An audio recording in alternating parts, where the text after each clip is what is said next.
La pintura era de mi tía Nora, hermana de mi madre. No la conocí, era muy pequeño cuando desapareció. Mi madre heredó bastantes cosas de ella, y ese cuadro era parte de eso. Desde entonces nunca volvió a salir de la sala. Ese pastizal siempre me ha molestado. La mujer del lienzo no era lo que me molestaba, sino otra cosa. Era como si la pintura estuviera viva y emanara una Nora malsana, incluso maligna. Y es por esa razón que siempre tuve cuidado de evitar cruzar la mirada de la dama en el cuadro. Años después, una tragedia afectó a la familia. Mi padre falleció en un accidente automovilístico. Tenía 10 años y sabía que esa prueba sería muy difícil para mamá, y sinceramente nunca tuve tanta razón. Mi madre, una mujer normalmente sonriente, llena de alegría de vivir, se convirtió en cuestión de días en una mujer fría, triste y que ya no podía sonreír en lo más mínimo. Vivía solo con ella y los años después de la muerte de mi padre fueron especialmente difíciles por eso. Debía cuidarla siempre, aunque yo estaba abatido por la muerte de papá. Lo que no sabía en ese momento era la razón por la cual ella estaba en ese estado. Por supuesto, la muerte de mi padre era una de las causas, pero la causa principal era otra cosa. No lo supe hasta mis 18 años, cuando mamá fue hospitalizada de emergencia. Odiaba los hospitales. Ya sea el olor de mis botas, el color blanco que predomina sobre todo lo demás, la gente que te sonríe, tanto en la recepción como en la sala de espera. A mis ojos todo era tan falso que me daba asco. El olor a medicamentos ocultaba la muerte y el blanco disfrazaba la oscuridad de ese lugar de enfermos y moribundos. Y esas sonrisas que la gente hace para ocultar su malestar, su cáncer, o que están por darte una noticia horrible. Esa famosa sonrisa me atrapó otra vez. La enfermera sonreía con dificultad, su mirada parecía compasiva, mientras me explicaba que mamá estaba en coma y que probablemente nunca despertaría. Mi madre se había caído por las escaleras y su cabeza había golpeado de cabeza el suelo. La enfermera continúa explicándome lo que le ocurrió a mamá. Aparentemente, ella cayó en coma mucho después de llegar a urgencias. Antes habló con las enfermeras y paramédicos presentes. Ella habría explicado brevemente lo que le había pasado, pero no solo eso. Según la enfermera, ella me dejó un mensaje muy importante. La enfermera señaló que mi madre tuvo un choque frontal fuerte y que probablemente ya no estaba en su sano juicio. El mensaje que me dejó era particular, pero sabía de qué hablaba. Vigila el cuadro cada 10 horas. Nuestra mirada le impide salir. Probablemente el cuadro era de esa maldita mujer. Pregunté a la enfermera si había dicho algo más, pero dijo que ese era el único mensaje para mí. Estaba a la vez confundido y triste, confundido porque no entendía por qué vigilar ese cuadro era importante para ella. Triste, porque ahora ella estaba en coma. Es posible que nunca pueda responder esa pregunta. Me quedé unas horas a su lado, luego, finalmente, regresé a casa. La casa parecía vacía y fría, como si nadie hubiera estado ahí en años. Miré el cuadro que estaba en la sala, para respetar su posible última voluntad. Fruncí el ceño en ese momento, miré mi reloj y calculé. Llegué a urgencias a las 9 de la mañana y me fui a las 8 de la noche, 11 horas. 11 horas habían pasado. Por eso la mujer estaba algo inclinada hacia adelante. Entonces pensé si ella siempre había sido así. Pero ya saben, cuando ven un cuadro toda su vida, conocen hasta el más mínimo detalle. Si en ese instante me hubieran pedido apostar 1.000.000 de euros a que la mujer del cuadro se movió, lo habría hecho sin dudar. Pero tras la caída de mi mamá por las escaleras, aún tenía una duda. Tras un golpe así, es raro pensar con claridad.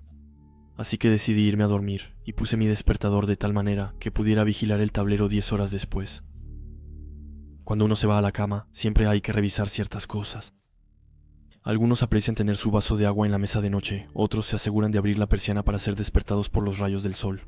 Y yo, por ejemplo, disfruto dormir con música suave. Por eso les pido revisar algunas cosas. Asegúrate de que tu vaso de agua no pueda caer sobre una toma de corriente. Siempre hay que verificar, cuando uno abre sus persianas, que no haya dejado la ventana abierta en caso de tormenta o de robo, por ejemplo. Al escuchar música en el teléfono para dormir, asegúrate de que tengas suficiente batería. Si no, la batería se descarga por completo. En vez de dormir 10 horas, uno duerme más de 12. Salté de la cama y corrí hasta la sala.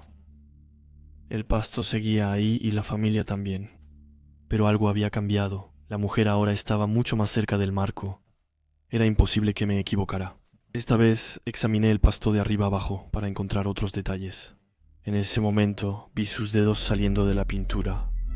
Mi corazón dio un brinco mientras veía claramente sus 4 dedos firmemente agarrados al borde del marco. Me acerqué con precaución cerca del cuadro y toqué los dedos que salían de la pintura. Eran lisos, pintados como el cuadro, y los dedos parecían de cartón. Solo que él no estaba ahí ayer. Esa pintura parecía viva, con el corazón apretado. Consideré quemarla, pero si eso hubiera sido una solución, mis padres lo habrían pensado. Y si sigue ahí, es porque no sirvió de nada. Y entonces por ahora solo podía vigilarla. Programé mi reloj para sonar en 10 horas, cargué mi teléfono y puse 4 alarmas en él. Cuestión de estar seguro de no perderme la próxima vigilancia. Fui al trabajo a entregar mi justificante médico y luego hice las compras. Al regresar, revisé internet y retrasé mis alarmas para que sonaran en 10 horas. Lo hice durante 3 semanas, 3 largas semanas. La chica en la red no había retrocedido, pero tampoco había avanzado. Mi madre seguía en coma y las noches se alargaban más. Por esa razón, mamá me había dejado una gran responsabilidad, claro, pero su presencia me hacía muchísima falta. Me sentía solo y no había visto a nadie desde el accidente de mamá, así que decidí visitar a uno de mis amigos, solo para pasar unas cuantas horas con él. Revisé mi reloj por 6ª vez mientras bebía mi primera cerveza. Mi amigo se burló de mí y preguntó si tenía una cita con una chica. Decidí guardármelo y le expliqué que era mi manera de desahogarme por lo de mi mamá. Él lo entendió. Seguimos desahogándonos a nuestra manera. Bebí otra cerveza, luego otra y luego otra más. Miraba mi reloj, que se volvía más borroso con las horas. Las horas seguían pasando. Y recuerdo que le dije a mi amigo que tenía que regresar a mi casa. Después demasiado oscuro. Me despertó el sol mientras estaba en el colchón en el suelo. Mi corazón latía tan rápido que lo sentía en los oídos. Ya era de día y seguía en casa de mi amigo. Saqué mi celular y entrecerré los ojos. Mi migraña era tan intensa que apenas veía la hora, 11 de la mañana. Llegué a casa de mi amigo a las 6 p.m. y dejé el cuadro sin vigilancia por 17 horas. Ya no sabía qué hacer. En solo 2 horas, la mano salió del cuadro. ¿Qué ocurrirá en 7 horas? Cerré los ojos, puse una mano en mi cabeza y me obligué a pensar pese a la migraña. Ese riesgo era peligroso. Tal vez la mujer salió de su lienzo. ¿Y si ese era el caso? ¿Qué me haría al verme? ¿Matarme o torturarme? ¿O peor aún? No podía correr ese riesgo. Entonces lo pensé mucho antes de tomar una decisión particularmente difícil. Mi vecina Gloria, ella tenía las llaves, la casa. Saqué mi teléfono y la llamé. Después de 2 o 3 tonos, ella contestó y me preguntó cómo estaba, si aguantaba, porque ella también estaba al tanto. Gloria era adorable para mi mamá, pero no tenía otra opción. Le dije que estaba lejos de casa y que no podía ir. Para verificar si había apagado todas las luces, aceptó ir a revisar sin dudarlo y me pidió que esperara un momento. Esperé al teléfono durante varios segundos, luego por largos minutos. Después de media hora, mi corazón empezó a apretarse. Vivía justo al lado. Verificar habría tomado 10 minutos, no 30. Después de 1 hora de espera, colgué. Los días siguientes dormí en casa de mi amiga, mi vecina Gloria, que sí había sido reportada como desaparecida.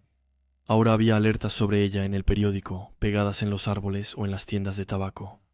Muy probablemente yo era culpable de su muerte, pero al menos eso me había salvado la vida. Más tarde ese mes, el hospital me llamó y me dio la terrible noticia: mamá había fallecido y me tomó varios días recuperarme, pero mi amiga estuvo ahí para apoyarme emocionalmente. Tras varios días de duelo, decidí vaciar la casa. Empecé a sentir una gran culpa por lo que le había pasado a Gloria, pero necesitaba estar seguro de que realmente era responsable de eso. Así que tomé mi auto y conduje hacia la casa. Mi amigo y yo planeábamos vaciar la casa juntos y comprobar si la mujer aún aparecía en el cuadro. Tal vez todo era producto de mi imaginación y la desaparición de Gloria solo una coincidencia. Entré a la casa y dejé la puerta de entrada completamente abierta. Por si debía irme rápido, pedí a mi amiga que verificara si la pintura seguía ahí. Mientras tanto, llenaba el coche con cosas importantes. No me atreví a revisar la pintura. Después de unos minutos, mi amigo regresó y me explicó que la pintura seguía ahí. Agregó que la mujer de la pintura era muy bonita. Me sentí aliviado porque todo lo había imaginado, aliviado porque ya no tenía que vigilarlo, pero sobre todo, aliviado porque había decidido dejarlo aquí y por lo tanto, que nunca más lo volvería a ver. Entonces les cuento todo esto. Estoy en mi nuevo departamento. Sigo llorando diario, mamá, y casi no he dormido desde entonces. El duelo por mamá es largo y difícil. Pero eso no es lo que me quita el sueño. Lo que me quita el sueño es ese maldito cuadro. A pesar de todo, decidí llevármelo conmigo. Y eso por una buena razón. Justo antes de salir de la casa, mientras mi amigo estaba en la sala empacando algunas cosas, escuché un ruido extraño, una especie de grito ahogado. Corrí hacia la sala y de inmediato entendí lo que había pasado. Creo que la mujer que estaba en el cuadro era la hermana de mamá, desaparecida desde hace décadas. Ahora Gloria, mi vecina, también había desaparecido. Creo que era ella en el cuadro cuando mi amigo lo comprobó por mí, pero ahora no es ninguna de las dos la que está en la pintura. Hace unas semanas que mi amigo también está desaparecido. Al menos para los demás. Sé dónde está, ahora él está en la red, frente a mí. Su rostro muestra ira, no quiero imaginar qué me pasaría si lo abandono. Aunque no hable, estando atrapado en la red, sé lo que piensa. Él me culpa y desea que yo tome su lugar,